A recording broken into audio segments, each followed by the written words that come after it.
প্রাথমিক থেকে উচ্চ শিক্ষায় নতুন কারিকুলাম সময়ের দাবি। স্কুল থেকেই কারিগরি শিক্ষা চালুর ঘোষণা প্রধানমন্ত্রীর। দলীয় বিবেচনায় শিক্ষক নিয়োগের সমালোচনা। প্রাথমিক সিলেবাস থেকে শুরু করে উচ্চতর পর্যায় পর্যন্ত আমাদের শিক্ষা কারিকুলামগুলো একটু নতুনভাবে সাজানো বোধহয় এখন সময়ের দাবি। যেভাবে আসলে টিচার নিয়োগ হওয়া উচিত ছিল খুব সম্ভবত অতীতে সেভাবে হয়নি। পলিটিক্যাল বায়াসনেসটাকে বোধহয় বেশি প্রায়োরিটি দেওয়া হয়েছে। বিগত 18 বছরে বারবার কারিকুলাম বদলে ভুক্তভোগী কোটি শিক্ষার্থী চান দীর্ঘমেয়াদী শিক্ষা ব্যবস্থা সংস্কার করে যুগোপযোগী করার আশ্বাস। আমরা বেসিক ফাউন্ডেশন আমাদের মধ্যে ক্রিয়েট হওয়া সম্ভব হয় নাই। স্ট্রং প্র্যাকটিক্যাল একটা শিক্ষা ব্যবস্থা দরকার যা আমাদের ভবিষ্যতে উন্নয়ন বয়ে আনতে পারে। 1 কোটি প্লাস স্টুডেন্টস, হয়তো পার ক্লাস আমরা 2000-5000 স্টুডেন্ট দিয়ে পাইলটিং করব। আমরা উপজেলা ভিত্তিক টিচার ট্রেনিংয়ের ব্যবস্থা করছি। দেখছিলেন প্রধান শিরোনাম। সন্ধ্যার সময়ের সঙ্গে আছি আমি আলিশা ইসলাম। এবার অন্যান্য শীর্ষ সংবাদ। হামা উপসর্গে ঝরল আরও 9 শিশুর প্রাণ। গ্রাম থেকে মুমূর্ষু অবস্থায় ঢাকায় আসছে রোগী। টিকা নেয়ার পরও আক্রান্ত অনেকে। গাফিলতি খতিয়ে দেখতে হচ্ছে তদন্ত কমিটি। অভ্যুত্থানকারীদের হত্যায় শেখ হাসিনার নির্দেশের কল রেকর্ড জুলাই জাদুঘরে উন্মুক্ত হবে অগাস্টের শুরুতে। পরিদর্শনে সংস্কৃতি মন্ত্রী, স্পিকার ও ডেপুটি স্পিকার। কোরবানির চামড়ার সঠিক দাম নিশ্চিত করবে সরকার। সংরক্ষণে বিনামূল্যে দেয়া হবে 20 কোটি টাকার লবণ। পশুবাহী যানে চাঁদাবাজি বন্ধে হটলাইন চালুর ঘোষণা মন্ত্রীর।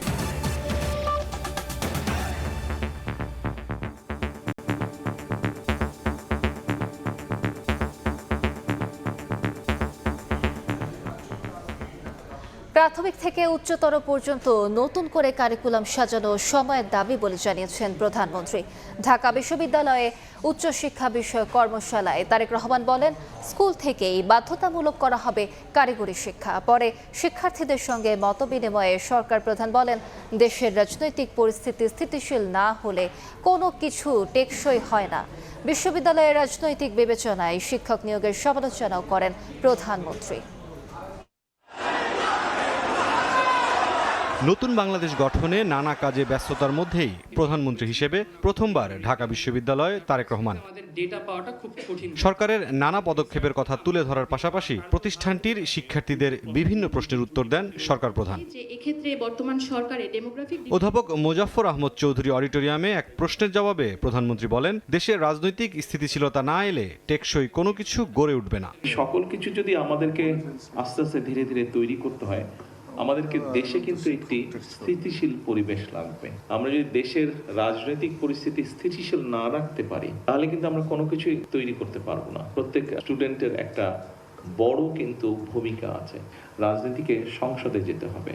শুধু রাজপথে এসে হইচই করলেই কোনো কিছু গড়ে তোলা যায় না। কোনো কিছু গড়ে তোলার জন্য কিন্তু স্থিতিশীলতা লাগে। কোনো কিছু গড়ে তোলার জন্য বসে আলোচনা করতে হয়। আরেক প্রশ্নের উত্তরে বিশ্ববিদ্যালয়ের শিক্ষক নিয়োগে রাজনৈতিক পক্ষপাতের সমালোচনা করেন সরকার প্রধান। ঢাকা ইউনিভার্সিটির বলতে আমরা যা বুঝি, স্বাভাবিকভাবে ইউনিভার্সিটির আনফরচুনেটলি ইন্টারন্যাশনালি র্যাঙ্কিং এর মধ্যে পড়ছে না। এখানে যেভাবে আসলে টিচার নিয়োগ হওয়া উচিত ছিল খুব সম্ভবত অতীতে সেভাবে হয়নি টিচার নিয়োগ। এখানে পলিটিক্যাল বায়াসনেসটাকে বোধহয় বেশি প্রায়োরিটি দেওয়া হয়েছে। এর আগে ঢাকা বিশ্ববিদ্যালয়ের নওয়াব আলী চৌধুরী সিনেট ভবনে বিশ্ববিদ্যালয় মঞ্জুরি কমিশন আয়োজিত বাংলাদেশে উচ্চশিক্ষার রূপান্তর বিষয়ক কর্মশালায় যোগ দেন প্রধানমন্ত্রী তারেক রহমান। বক্তব্যে সরকার প্রধান দেশে নতুন কারিকুলাম সাজানোর যৌক্তিকতা তুলে ধরেন। স্কুল পর্যায় থেকেই কারিগরি শিক্ষা বাধ্যতামূলক করার কথাও জানান তারেক রহমান। একাডেমিক শিক্ষা অর্জনের পাশাপাশি দক্ষতা অর্জন করতে না পারায় মনে হয় শিক্ষিতদের মধ্যে বেকারের হার বেশি হওয়ার কারণ খুব সম্ভবত। এবং সেজন্যই বর্তমান সরকার মনে করে প্রাথমিক সিলেবাস থেকে শুরু করে উচ্চতর পর্যায় পর্যন্ত আমাদের শিক্ষা কারিকুলামগুলো একটু নতুনভাবে সাজানো বোধহয় এখন সময়ের দাবি। স্কুল পর্যায় থেকেই সরকার শিক্ষা কারিকুলামে কারিগরি এবং ব্যবহারিক শিক্ষা বাধ্যতামূলক করার পরিকল্পনা গ্রহণ করেছে। মেধা পাচার রোধ করে মেধার বিকাশ, মেধা লালন করে আমরা ভবিষ্যৎ চ্যালেঞ্জ মোকাবেলা করতে চাই একসাথে। ফ্যাসিবাদ বিদায়ের পরে নতুন বাংলাদেশ গড়তে তারুণ্যের আকাঙ্ক্ষা বাস্তবায়নে সরকার আন্তরিক বলেও জানান প্রধানমন্ত্রী। প্রচুর মেধাবী মানুষ। মুরসালিন হক জুনায়েদ, সময় সংবাদ, ঢাকা। আওয়ামী লীগের ১৬ বছর ও অন্তর্বর্তী সরকারের আমলে বারবার পোস্টমর্টেম হয়েছে শিক্ষা কারিকুলামে। স্থায়ী কারিকুলাম না থাকায় বিপাকে শিক্ষক ও শিক্ষার্থীরা। এ অবস্থায় দীর্ঘমেয়াদী শিক্ষা ব্যবস্থা প্রণয়নের দাবি ভুক্তভোগীদের। প্রাথমিক ও গণশিক্ষা প্রতিমন্ত্রী জানালেন, সংস্কার করে যুগোপযোগী শিক্ষা ব্যবস্থা করার কাজ চলছে। শাহিনুর রহমানের ক্যামেরায় রৌনক নিয়ন্তার প্রতিবেদন। কখনো সৃজনশীল, কখনো অভিজ্ঞতা ভিত্তিক, আবার কখনো মূল্যায়নের নতুন ছক। বারবার বদলে যায় পলিসি। আওয়ামী লীগের গত ১৬ বছরের শাসনে সাধারণ শিক্ষার্থীরা পরিণত হয় শিক্ষার মাঠের গিনিপিগ। বছর ঘুরতেই বদলে যায় কারিকুলাম, হিসাব মেলে না পাঠ্য বইয়ের ভেতরে বাইরে। প্রত্যেক বছর আলাদা কারিকুলাম এসেছে। আমরা বেসিক ফাউন্ডেশন আমাদের মধ্যে ক্রিয়েট হওয়া সম্ভব হয় নাই। 25 বছর পর আমাদের দেশীয় বা আন্তর্জাতিক বাজারে কোন মার্কেটগুলো, কোন জবগুলো বা ক্যারিয়ারগুলো বেশি আমাদের ফলপ্রসূ হবে সে অনুসারে যেন কারিকুলাম বানায়। প্রচ্ছদ থেকে শুরু করে ইতিহাসের অনেক চরিত্র বদলে গিয়ে সেখানে এখন স্থান পাচ্ছে জুলাই গণ অভ্যুত্থানের দেয়ালচিত্র বা গ্রাফিতি। আবার বিজ্ঞানের সেই বিতর্কিত বিবর্তনবাদ এখন শুধু ইতিহাস, তার বদলে গুরুত্ব পাচ্ছে জলবায়ু পরিবর্তন আর আমাদের চারপাশের বাস্তব বিজ্ঞান। এদিকে সপ্তম শ্রেণীর বিতর্কিত শরীফার গল্প বা ট্রান্সজেন্ডার সংক্রান্ত বিষয়টি শিক্ষার্থীদের মানসিক বিকাশের সাথে অসঙ্গতিপূর্ণ মনে হওয়ায় বাদ দেওয়া হয়েছে। 2026 সালের পাঠ্য বইয়ে প্রতিটি ক্লাসে বিশেষ গুরুত্ব পেয়েছে জুলাই বিপ্লব আন্দোলন, ছাত্র জনতার কথা ও ফ্যাসিবাদী অবসানের তথ্য।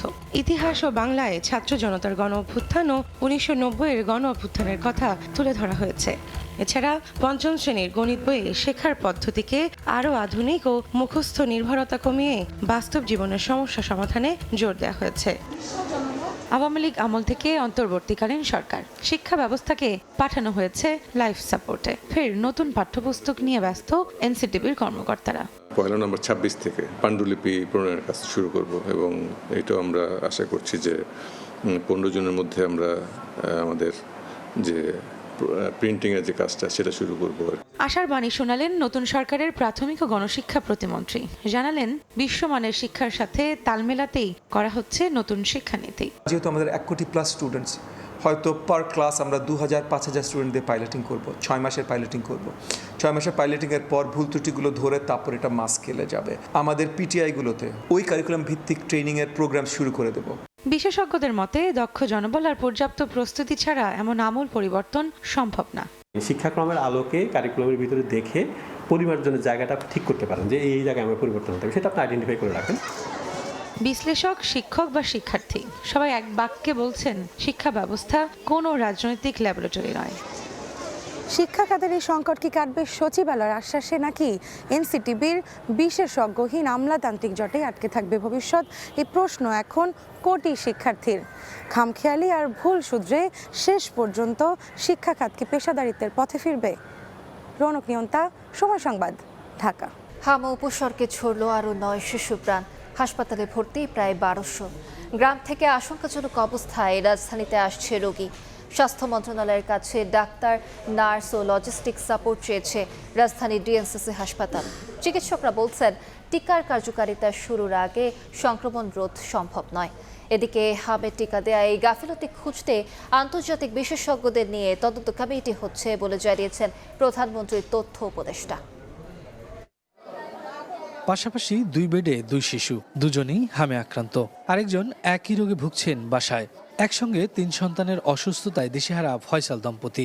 3 বাচ্চা আমার, 3 জনের হাম, জ্বর, বমি। মিরপুরের বাসিন্দা ফয়সাল ফুটপাতের ছোট্ট ব্যবসা করেই সংসার চালান, কিন্তু সন্তানদের হঠাৎ অসুস্থতায় এলোমেলো সব হিসাব। অনেক পেরেশানিতে, ব্যবসা বাণিজ্য বন্ধ, সবই কিছু বন্ধ। কারণ বাচ্চা সুস্থ না থাকলে বাপ মা কি ভালো থাকে? রাজধানীর মহাখালীর ডিএনসিসি ডেডিকেটেড হাসপাতালে এখন এমন দৃশ্য প্রায় প্রতিদিনের। শিশুর কান্না আর স্বজনের উৎকণ্ঠায় ভারী হয়ে উঠেছে হাসপাতালের পরিবেশ। 4 দিন মানে বাসায় ওষুধ খাওয়াইছি, ফার্মেসির ওষুধ, মানে ওষুধ কাজে লাগে না। প্রথমত তো চাকরি ছেড়ে দিতে হয়েছে, এরপরে বাচ্চাদের একটানা খেয়াল রাখতে হচ্ছে। এটা একটু ঘুমালে ওটার সেবা করি, ওটা একটু ঘুমালে এটার সেবা করি। চিকিৎসক বলছেন এখনো কমেনি সংক্রমণ, টিকার ফল পেতে অপেক্ষা করতে হবে আরও 2-3 সপ্তাহ। যে বাচ্চাটি 20 তারিখে টিকা পেয়েছে সেই বাচ্চাটি তার শরীরে অ্যান্টিবডি প্রডিউস হতে 3 সপ্তাহ সময় লাগবে। টিকাটা আসলে কাজ করছে, কিন্তু সারা দেশব্যাপী যে টিকার কার্যক্রমটা সেটার এফেক্ট পেতে গেলে আমাদের তাহলে ওইভাবেই এফেক্ট করতে হবে। তার মানে আমাদের মে মাস ওয়েট করতে হবে আমাদের। হামের টিকা দেওয়ায় কোনো গাফলতি ছিল কিনা তা খুঁজে বের করতে আন্তর্জাতিক বিশেষজ্ঞদের নিয়ে তদন্ত করার কথা জানিয়েছেন প্রধানমন্ত্রীর তথ্য উপদেষ্টা ডাক্তার জাহিদুর রহমান। হামের যে সংকট হলো, যে ডিজাস্টার হলো টিকা নিয়ে, এটা নিয়ে একটা তদন্ত কমিটির ব্যাপারে আমি ব্যক্তিগতভাবে মাননীয় প্রধানমন্ত্রীর সাথে কথা বলেছি। খুবই ক্রেডিবল একটা তদন্ত এটার হবে এবং সেটার প্রসেস চলছে, যেখানে শুধু বাংলাদেশ না আন্তর্জাতিক বিভিন্ন সংস্থাকেও ইনভলভ করে কাজ করানোর চিন্তা ভাবনা আছে। সরকারি হিসেবে এরই মধ্যে হাম ও উপসর্গ নিয়ে শিশুর মৃত্যু ছাড়িয়েছে 400। শফিকুজ্জামান রুবেল, সময় সংবাদ, ঢাকা। সন্ধ্যার সময় আরও থাকছে। টিসিবি ট্রাক থেকে নিত্যপণ্য কিনতে হুমড়ি খেয়ে পড়ছেন নিম্ন আয়ের মানুষ। সুলভ মূল্যে ডাল, চিনি ও সয়াবিন পেতে দীর্ঘ লাইন, চাপ সামলাতে হিমশিম অবস্থা। অভ্যুত্থানকারীদের হত্যায় শেখ হাসিনার নির্দেশের কল রেকর্ড আছে জুলাই স্মৃতি জাদুঘরে।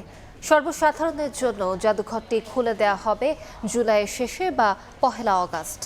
সকালে জাদুঘর পরিদর্শনে যান স্পিকার, ডেপুটি স্পিকার এবং সংস্কৃতি মন্ত্রী। বলেন, ফ্যাসিবাদ থেকে মুক্তির প্রতিবিম্ব হয়ে থাকবে এই নিদর্শন। 1.5 বছরের বেশি সময় ধরে চলছে জুলাই গণঅভ্যুত্থান স্মৃতি জাদুঘরের উন্নয়ন কার্যক্রম। অবশেষে এলো জাদুঘরটি সবার জন্য খুলে দেওয়ার সময়সীমা নিয়ে ঘোষণা। মঙ্গলবার সকালে জাদুঘরের উন্নয়ন কার্যক্রমের অগ্রগতি ঘুরে দেখেন জাতীয় সংসদের স্পিকার, ডেপুটি স্পিকার এবং সংস্কৃতি বিষয়ক মন্ত্রী। পরে সংস্কৃতি মন্ত্রী নিতাই রায় চৌধুরী জানান, জুলাইয়ের শেষ বা 1 আগস্ট খুলে দেওয়া হবে জুলাই স্মৃতি জাদুঘর। মাননীয় প্রধানমন্ত্রী একটা সময় নির্ধারণ করে দেবেন, তার নির্ধারিত সময় অনুযায়ী তাকে দিয়ে আমরা জাদুঘরটা ওপেন করব। জাতীয় সংসদের ডেপুটি স্পিকার কায়সার কামাল বলেন, ফ্যাসিবাদ থেকে মুক্তির প্রতিবিম্ব জুলাই জাদুঘর। বাংলাদেশের দামাল ছেলেরা ফ্যাসিজম মুক্ত বাংলাদেশ কিভাবে প্রতিষ্ঠিত করেছেন, এই জাদুঘর হচ্ছে তার প্রতিবিম্ব। জাতীয় সংসদের স্পিকার হাফিজ উদ্দিন আহমদ বলেন, এই জাদুঘর বাংলাদেশের মানুষের জন্য বড় সম্পদ, যা প্রমাণ করবে গণতন্ত্রের জন্য মানুষ জীবন দিতে পারে। এই জাদুঘর প্রমাণ করবে যে বাংলাদেশের মানুষ কোনো স্বৈরাচারকে সহ্য করে না, তো বাংলাদেশের মানুষ গণতন্ত্রের জন্য হাসি মুখে জীবন দিতে পারে। জুলাই গণঅভ্যুত্থান যুগ যুগ ধরে বাঙালিকে অনুপ্রাণিত করবে বলেও মন্তব্য করেন জাতীয় সংসদের স্পিকার। বুলবুল রেজা, সময় সংবাদ, ঢাকা। সন্ধ্যার সময় আরও থাকছে।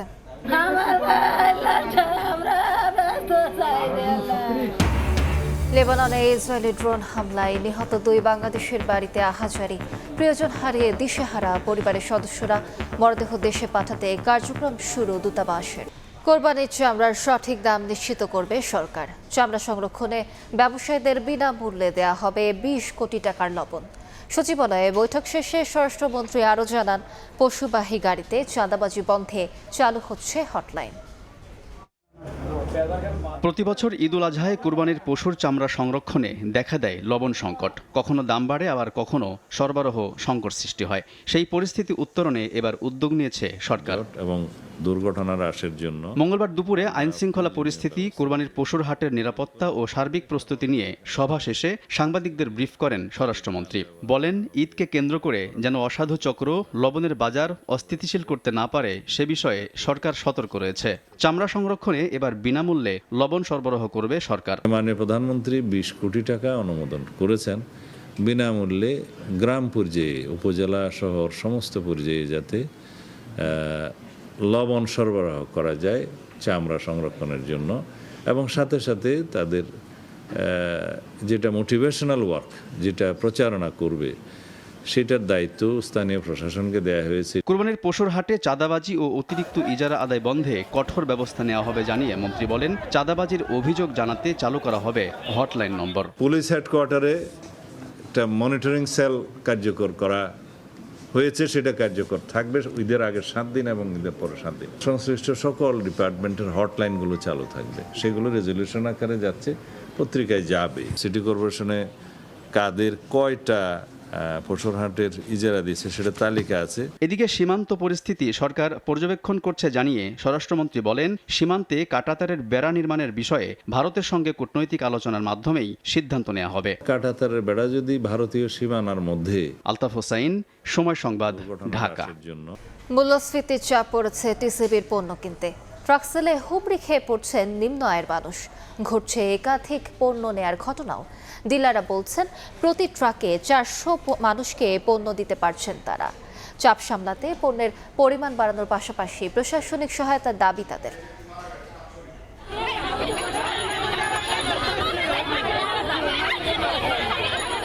টিসিবি ট্রাক থেকে পণ্য কিনতে এমন হুড়হুড়ি। কিছুটা কম দামে নিত্যপণ্য পাওয়ার আশায় সকাল থেকেই দীর্ঘ লাইনে অপেক্ষা নিম্ন আয়ের মানুষের। ঢাকা মহানগরী ও ঢাকা জেলায় প্রতিদিন 50টি ট্রাকে পণ্য দিচ্ছে টিসিবি। প্রতি লিটার তেল 130, চিনি 80 আর মসুর ডাল মিলছে 70 টাকা দরে। একজন অসুস্থ হয়ে দাঁড়ায় আমি প্রতিবন্ধী পেয়ে নিয়ে আসছি। প্রতিদিন এইভাবেই এরকম করে গ্যাঞ্জাম করে নিবে। তবে হুড়োহুড়ির মধ্যে পণ্য না পেয়ে ফিরতে হচ্ছে অনেককে। যারা পাচ্ছেন তপ্ত রোদ আর দীর্ঘ লাইনের ভোগান্তি ম্লান করে দিচ্ছে কম দামে পণ্য পাওয়ার স্বস্তি। সঙ্গে রয়েছে একাধিকবার পণ্য নেওয়ার অভিযোগও। সবাই একবেলা নিমু সরকারি মাল, একজনে নাই 5 বার আর আমরা পাই না। দেখেন একবার হাতে টোকেন থাকলে কি করে মুছে আবার পিছনে আরেকটা টোকেন লয়। এইটা ডিলাররা বলছেন ট্রাক প্রতি 400 মানুষকে পণ্য দিতে পারছেন তারা, কিন্তু লাইনে এর চেয়ে কয়েক গুণ বেশি মানুষের চাপে তৈরি হচ্ছে বিশৃঙ্খলা। এই অবস্থায় প্রশাসনিক সহায়তার দাবি তাদের। এটা আনসার দিলে সবথেকে বেশি বেটার হয়, বা কোনো সরকারি লোক আমাদের কথা শুনবে না। গভর্নমেন্ট উচিত প্রতিটা খেলা মাঠে মাল দেয়। ঈদ সামনে রেখে 11 মে থেকে সারা দেশে শুরু হওয়া টিসিবির পণ্য বিক্রি কার্যক্রম চলবে 21 মে পর্যন্ত। 10 দিনে প্রায় 13,939 টন পণ্য বিক্রি করবে সংস্থাটি। শিমুল হোসেন, সময় সংবাদ, ঢাকা। রূপপুর পারমাণবিক বিদ্যুৎ কেন্দ্রের প্রথম ইউনিটের ফুয়েল লোডিং সম্পন্ন হয়েছে। এর মাধ্যমে আরও এক ধাপ এগিয়ে গেল প্রকল্পটি। বিকেলে এ তথ্য নিশ্চিত করেছে প্রকল্পের নির্মাতা প্রতিষ্ঠান রোসাটম। প্রকৌশলীরা জানিয়েছেন প্রথম ইউনিটের রিঅ্যাক্টরে 28 এপ্রিল থেকে 163টি ফুয়েল অ্যাসেম্বলি প্রবেশ করানো হয়েছে। কিছু পরীক্ষা নিরীক্ষার পর শুরু হবে বিদ্যুৎ উৎপাদন। কেন্দ্রটির 2টি ইউনিট থেকে মোট 2400 মেগাওয়াট বিদ্যুৎ মিলবে। পরিকল্পনা অনুযায়ী অগস্টের শেষ দিকে এখান থেকে 300 মেগাওয়াট বিদ্যুৎ জাতীয় গ্রিডে যোগ হওয়ার কথা রয়েছে। লেবাননে ইসরায়েলি হামলায় নিহত শফিকুল ইসলাম ও নাহিদুল ইসলামের গ্রামের বাড়ি সাতক্ষীরায় শোকের মাতম। সোমবার রাতে শফিকুলের মৃত্যুর খবর পেয়ে কান্নায় ভেঙে পড়েন স্বজনরা। পরিবারের উপার্জনক্ষম ব্যক্তিকে হারিয়ে দিশেহারা অবস্থা। একই জেলার আশাশুনের কানাকাটি গ্রামের নাহিদুলের বাড়িতেও মাতম। ঋণের টাকায় ছেলেকে বিদেশে পাঠিয়েছিল বাবা। প্রিয়জনের লাশ দেশে ফিরিয়ে আনার দাবি স্বজনদের। এ পর্যায়ে শীর্ষ সংবাদগুলো জানিয়ে দিচ্ছে আরেকবার। প্রাথমিক থেকে উচ্চ শিক্ষায় নতুন কারিকুলাম সময়ের দাবি। স্কুল থেকে কারিগরি শিক্ষা চালুর ঘোষণা প্রধানমন্ত্রীর। দলীয় বিবেচনায় শিক্ষক নিয়োগের সমালোচনা। হাম উপসর্গে ছড়ল আরও 9 শিশুর প্রাণ। গ্রাম থেকে মুমূর্ষু অবস্থায় ঢাকায় আসছে রোগী। টিকা নেয়ার পরও আক্রান্ত অনেকে। গাফিলতি খতিয়ে দেখতে হচ্ছে তদন্ত কমিটি। এই ছিল সন্ধ্যার সময়। এরপর জনপদের সময় নিয়ে সঙ্গে থাকবেন ইমদাদুল হক। আলিশা, আপনাকে ধন্যবাদ। জনপদের সময় নিয়ে আসছে কিছুক্ষণ পর, সঙ্গে থাকুন সময়ের।